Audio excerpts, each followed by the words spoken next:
Welcome to Intro2Astro 2024. My name is Rena Lee. I am just advanced to candidacy graduate student here in Hawaii. I work with Faye actually. I study ultra short period exoplanets, so planets that are on really, really short orbits, less than a day, really close to their host stars, to study planet formation. So I do a lot of planet detecting. I'll go over how we do that. So to get into it, I just liked this kind of diagram that came in the slide deck that I chose. We have a lot of different types of planets in our own solar system that you guys might be familiar with. The rocky planets in the inner solar system, the gas giants, and the ice giants further out. We find a lot of systems like this, or like planets like this, out in around other stars too, and those are what we call exoplanets. Though we've not really found ones quite so like exact to the ones in our own solar system. So what is an exoplanet? You might also hear them called extrasolar planets. That just means planets extrasolar outside of the solar system. Any planet that orbits a star outside the solar system. And loosely, we are defining them as masses that are about less than 13 times the mass of Jupiter. And this is roughly the deuterium fusion limit. So things that are larger than this are called brown dwarfs, which you may have heard of before, which are sometimes called failed stars. They're a little undermassive to be able to fuse hydrogen and be classified as stars, but they're a little too massive to be considered planetary bodies. So these are some loose definitions for what an exoplanet is. A lot of times in the literature for doing science, you'll kind of hear things called planetary mass objects. People aren't quite sure what to call them. We're looking for things, little things around stars generally. Um, yeah, there is an immense diversity of exoplanets that have been discovered so far. I noticed that people aren't really talking much in the chat, but if anyone knows of any weird planetary worlds, shout them out. Have you heard of anything cool in the news? Not one person? Someone know, please. That's okay. Like we have 55 be 55 Cancri is pretty cool. That's fun. Yeah, I feel like in like the popular science like news, they talk about like lava worlds or puffy planets, things that are like evaporating because they're getting really blasted by still solar radiation, or they're really low density because they have really extended atmospheres. There's things that are like called rogue planets that are actually not orbiting stars that kind of found floating on their own. Maybe they were kicked out of their planetary systems due to orbital interactions or other formation peculiarities. There's sometimes people are saying, oh, this planet's raining glass or diamonds or things because different types of conditions on the different atmospheres can cause different kinds of materials to form. So yeah, there's a lot of different things out there. Um, Generally, we classify exoplanets into a few like classes, the smallest being terrestrial, which are kind of roughly Earth size or up to like twice the size of Earth or smaller, mostly made of rock and metal. Some could possess oceans or atmospheres. A lot of times when people are thinking about habitability, they're looking to Earth-sized planets, because that's where we know that life exists on our own, in our own solar system. And then Neptune-like are similar to Neptune. Jupiter or gas giants are similar to Jupiter or larger, and super Earths are kind of twice the size of Earth. But yeah, they're roughly kind of split up into size classes and whether or not they have extended atmospheres. And the ways that we detect them kind of varies based on those different characteristics because the detectability of those different types of planets changes depending on their own characteristics, I guess. So there are many ways to identify exoplanets, both directly and indirectly. Most of them are indirect. So a lot of times we're looking at data from stars. We're looking at a star's data and then finding some kind of blips or changes in that data that would signify that a planet's there.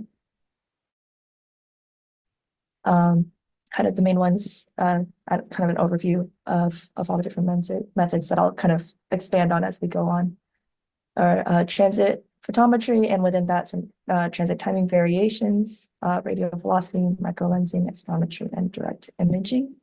And again, I'll expand on this a bit more. But yeah, a lot of different methods. So since exoplanets was first being discovered back in the 90s, we've had a huge uptick in the amount of detections starting kind of in the 2010s. So you can notice with the rise of radial velocity and transit method techniques, especially transiting surveys going online, space-based surveys such as Kepler and TESS, which are space-based telescopes that are surveying the sky, looking at stars, measuring their brightness over time. So that's the transiting method, that's the transiting method. So the transit method is where we're measuring a star's brightness over time. And what this is called a light curve. So just brightness on the y-axis, time on the x-axis. So we look for periodic dips in the brightness over time, indicating something, probably a planet, is blocking some of the light from the star. So the light, if you can think of it, 100% of the light of the star should be pretty constant. And then as something passes in front of it like that, there's a little dip that happens, and then it goes back to normal. And then every time it passes in front of the star like that, it'll have that same characteristic dip. So as we can see in this previous plot, this histogram, this is, oops, what happened? Oh my gosh. I don't know what happened, my bad. This is by far one of the most popular exoplanet detection methods. We do a lot of different follow-up observations to confirm transiting planet candidates, because a lot of them are still kind of unconfirmed. But we get a lot of kind of the first step of looking for an exoplanet from these transit surveys. And this is again another diagram of what that looks like, kind of an animation of planet passing in front of the star, blocking out some of its light, and then going back to normal. If we get very high resolution light curves, we can even see variations in the planet's own brightness over time. Because if you can think about it kind of like moon phases, we can see some of the part of the planet that's illuminated by the star when it's in our line of sight, when it's closer to eclipse. And then when it's in front of the star, when it's occulting the star, we'll see its night side where it's not illuminated. And seeing those brightness variations, the day-night contrast also gives us a lot of information about the planet as well. So based on that and this animation here, what characteristics do you think we can measure with the transit method about the planet? Someone shout it out or say it in the chat. I actually can't see the chat. Oh wait, am I getting questions? I haven't been looking. Yeah, there are questions. I've been helping you to answer them, but we can save all the questions to the end. Looks like someone shouted out the answer. Size, radius. Yep, radius of the planet, right? Yeah. So depending on the size and I guess the orbital speed as well, and then the path that it takes across the star. So if it's kind of more on like the edge of the disk of the star versus like straight like across like the center latitude of the star, the shape of that characteristic dip will be different, and then fitting that shape is how we determine the characteristics of the planet. All right. Okay, yeah, we can get to questions later. Should I just save them for later? Sorry, I just noticed the chat. Yeah, I wasn't let's looking. save them for later. Sounds good. All right, so within that, there's something called transit timing variations. So as I said, there's a periodic dimming in the brightness of transit that happens when a planet passes in front of the star. Something that can happen for a planetary system with multiple planets in the system is that there's a third body in the mix that's perturbing the orbit of the planet that we see that's transiting. So it's possible that that planet is not a transiting planet that we can see in this type of signal, but it's causing some kind of orbital change. And that is causing like a offset in the transit timing. As you can see here, it's kind of like if this is like a zero point in the transit time, they're a little bit offset. So when we observe something like this, we can try to infer that there's like a third body present perturbing the orbit of this transiting planet that we know of, and try to see if there's another one hanging out there. And this is not as common of a way of identifying planets, but it is one thing that we check for when we look at transiting planets as well. Okay, moving on. This is the Doppler method, or sometimes called the wobble method, radial velocity method. So RV, radial velocity method, is also one of the most popular detection methods. So this is when we detect subtle shifts in a star's spectrum over time, indicating the star is wobbling. So if you guys know a little bit about the Doppler shift effect, for example, when an ambulance is coming towards you, the sound sounds a little bit higher pitched because those sound waves are getting kind of like compressed. And then when it's going away from you, the sound sounds a little bit deeper because the sound waves get a little decompressed. Same thing happens with light. So when a star is in orbit with a planet, it is slightly orbiting a center of mass. This is not very drawn to scale, but there's a planet here orbiting a star. And the star is also orbiting the center of the mass of the system. So it's also on a slight circular orbit. So when it's moving toward us, it's like it's slightly compressed. This is called blue shift, slightly compressed to shorter wavelengths. When it's moving away from us, going kind of back in its orbit, it gets a little bit decompressed or redshifted. It gets a little bit moved to longer wavelengths. And it'll still happen periodically as well, back and forth in an orbit. And when we observe this, we can try to infer that there's some second body in the system that's causing that to happen. So often these, instead of space-based telescopes, although there are some surveys that can do some space-based telescopes that can do radial velocity spectra, a lot of times we're taking these radial velocity spectra from ground-based telescopes around the world. So here's another kind of GIF that illustrates that. So again, this kind of two-body system, the center of mass is this plus here. The star is orbiting around the center of mass. This spectrum is, as it moves to the right, that is called redshift when it goes to longer wavelengths. When it moves to shorter wavelengths, blue shift. And then it'll produce this kind of characteristic sinusoidal variation as it moves toward and away from us in our line of sight. So this is based on like a gravitational effect, and has to do with like the mass ratio of the planet and the star, as well as the distance between them. So based on that, I'll just kind of give it away, but this is how we measure planet masses. It is a little bit degenerate with knowing like the orbit of the system. We have to know the inclination of the orbital system to know for sure what the mass of the planet is. So often we say m sin I if we don't know the inclination of the system. But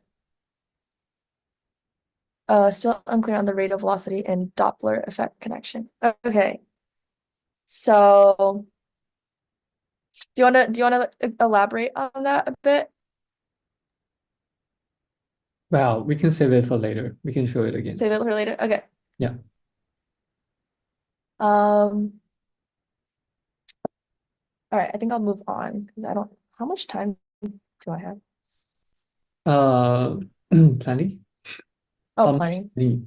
We have until the next hour. Okay. Well, let's see. Can I expand on this a bit more then? The Doppler effect has to deal with yeah, the lengthening and compressing of waves, I guess. And that is what happens with radial velocity.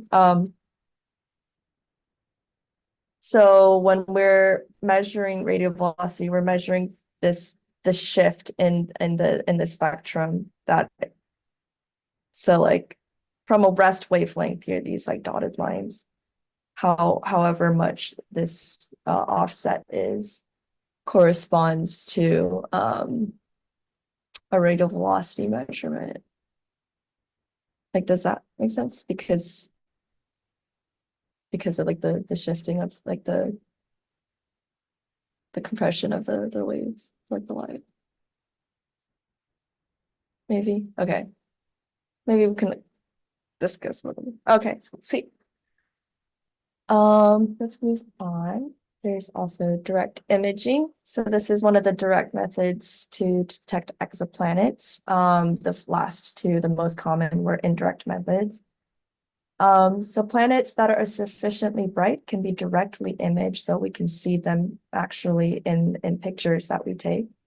This is done with very high-tech optics. So like Josh was saying, he works with extreme adaptive optics, stuff like that, coronagraphs to block out a star's light. And then when we can suppress most of the star's central light, we can try to see the planets illuminated around it. And there are only a handful of directly imaged planets and multi-planet systems out there. It's pretty hard to do because stars are bright and planets aren't. But they're working on a lot of new technology that'll make this a lot easier to do. But this is generally better for very bright, very large planets that are kind of further away from their host stars.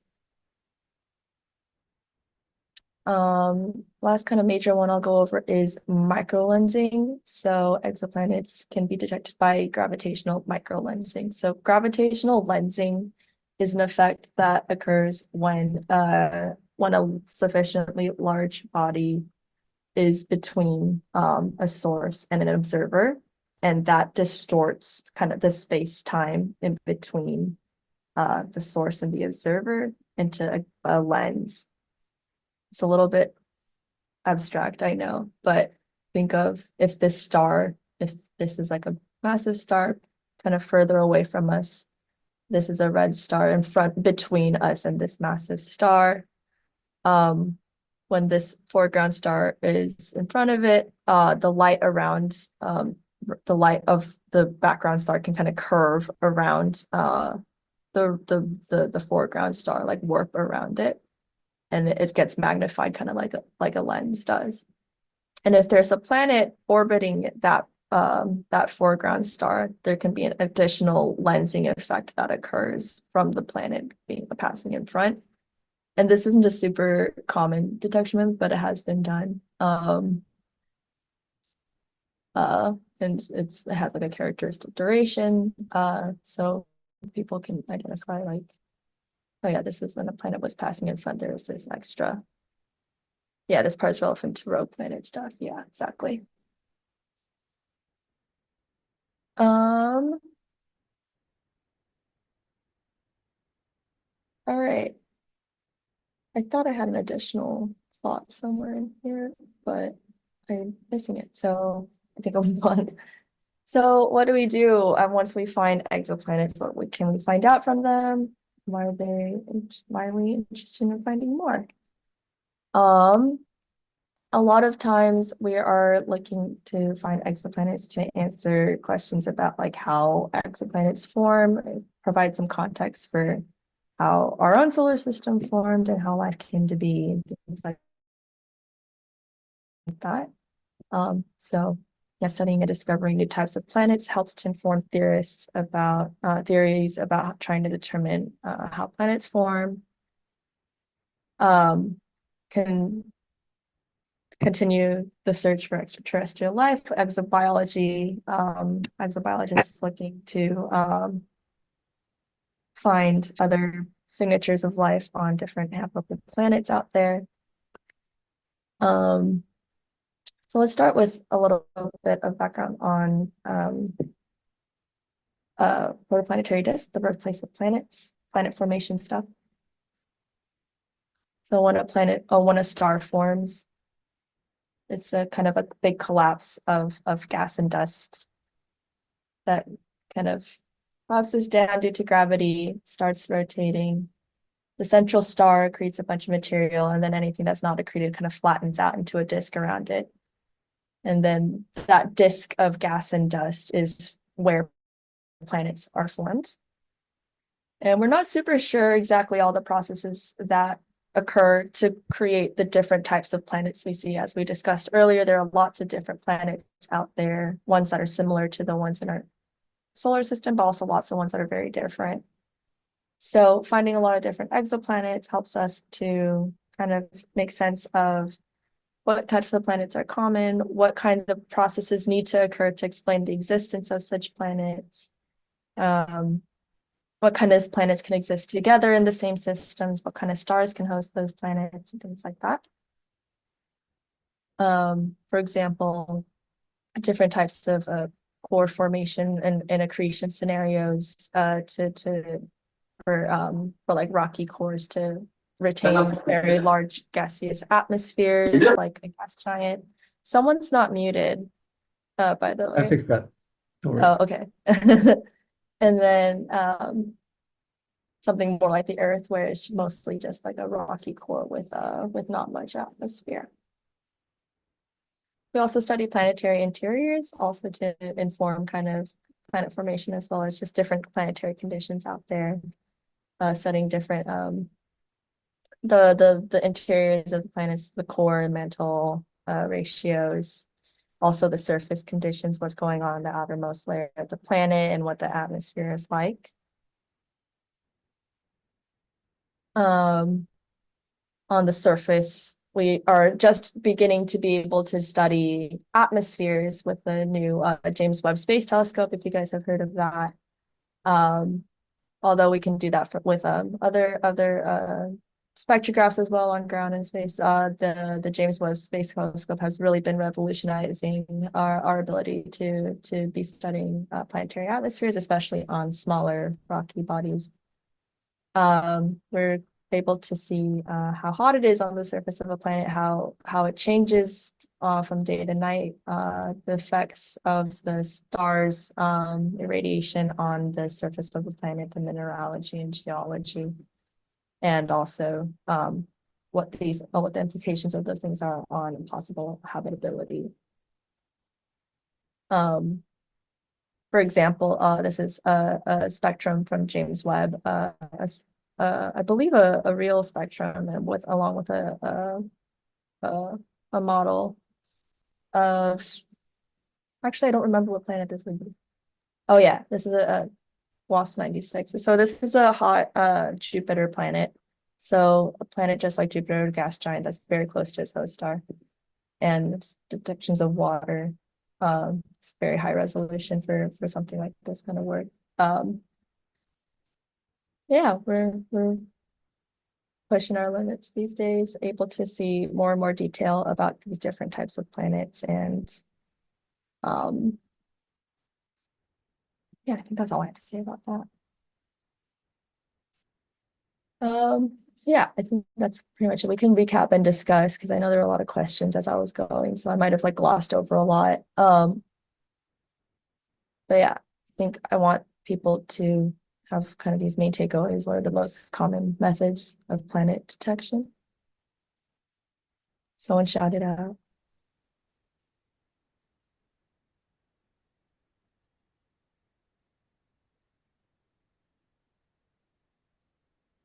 Radial velocity in transit for sure, yeah. Microlensing is pretty uncommon, actually. And Faye's we're gonna do exoplanet archive together, so Faye will show you some plots of what exoplanets have been discovered, and you can see the distribution of different things that have been discovered by different methods, which would be interesting. Yeah. What do we measure with the transit method? Well, I guess we already said that earlier.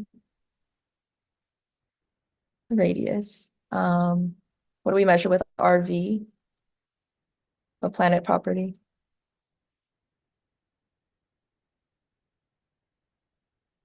Yeah. What do you think we'd measure from direct imaging? I don't think I said it, but you guys can guess. Think about it.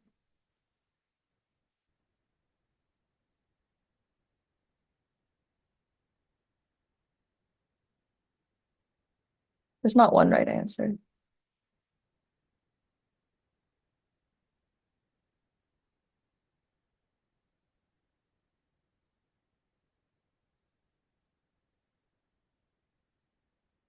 Oh yeah, for sure. Yeah, you can measure the star planet distance pretty well in an image.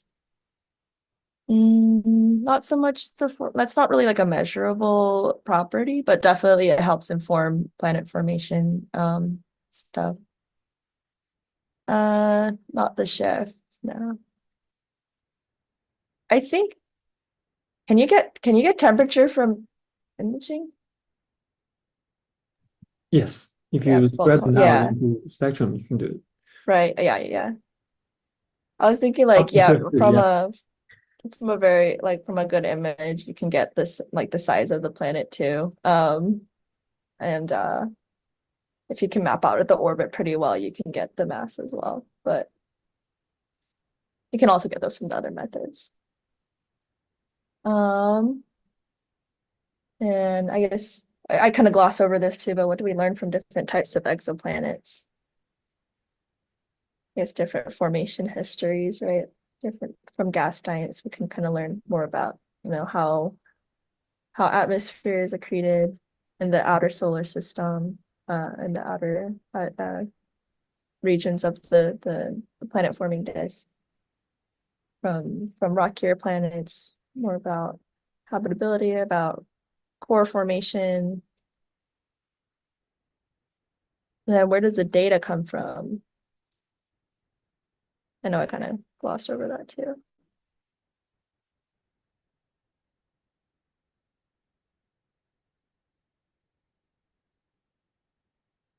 Yeah, a lot of it comes from space telescopes, especially photometry. So the brightness over time measures. That's easy to survey from the sky. It's just like kind of taking little like sweeping pics of the sky all the time. Um, good. We also use a lot of ground-based telescopes, spectrographs, to get spectra to measure the radial velocities of planets. We also need ground-based telescopes for direct imaging as well. A 10 centimeter amateur telescope, yeah, whatever you got, you can use. We use those kinds here too for looking taking around island and looking for things. Is there a way to measure the temperature of the planet without direct imaging? And if so, how? Um, I think usually the way it's oh wait, Faye, are you answering? You should. This is your research. Yeah. Typically I think most people uh, estimate it from the temperature of the star and how far it is from the star. And it's kind of just like a relation based on that, how far it is from the central star, and like the radiation that it can receive based on the distance. Uh, show gas, ice, which one is more important to discover? Makes you say for ice versus gas type planets. I don't think there's any one type of planet that's more important to discover. I think definitely, and when we go over to Exoplanet Archive too, we'll see that there's still a lot of parameter space to fill out um on the different types of planets that we want to see. I study little planets, Earth-sized planets that are really close to their host stars. I think that really makes me say wow, because they're really small. it's kind of like the leading edge of what we're able to detect with the current technology. So that's really kind of incredible what we're able to do these days. Um,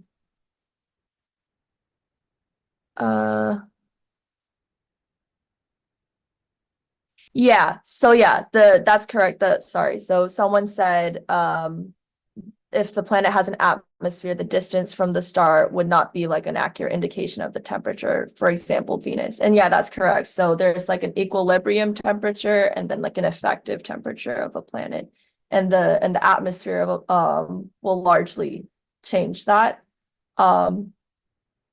Especially for Venus. So yeah, unfortunately, like if you don't have like a good spectrum or like a direct measurement of the planet, it is hard to infer the temperature. But usually if you don't have those direct measurements, that's just like kind of the inference you make is from just like um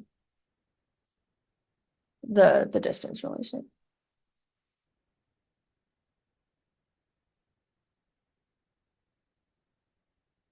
Why is the transit still curved while the planet is completely shouldn't be trapezoid shaped? Why is the transit light curve still curved while the planet is completely in front of the star? Shouldn't it be a trapezoid shape? Oh, like why isn't it like completely flat at the bottom? Um, oh, did someone answer that? Oh, wait, no, it's a new question. So,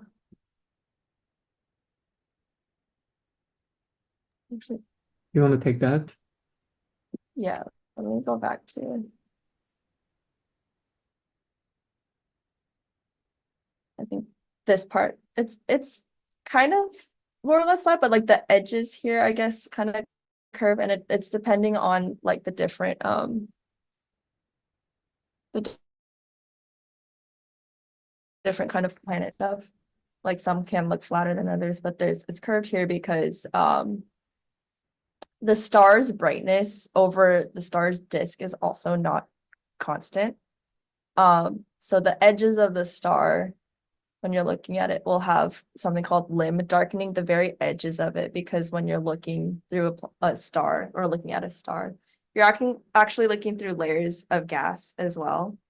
So you can imagine if you're looking at at a sphere gas that looking at the edges of it, it'll be kind of like thicker than looking at like the face of it, if that makes sense. I don't know if that makes sense. But so when a planet blocks the edge of a star, like the proportional amount of light that less than the body of the star, and as it like crosses over the star, it's like this like gentle slope that happens because of like the limb darkening. Register now on bit.ly/Intro2Astro 2024.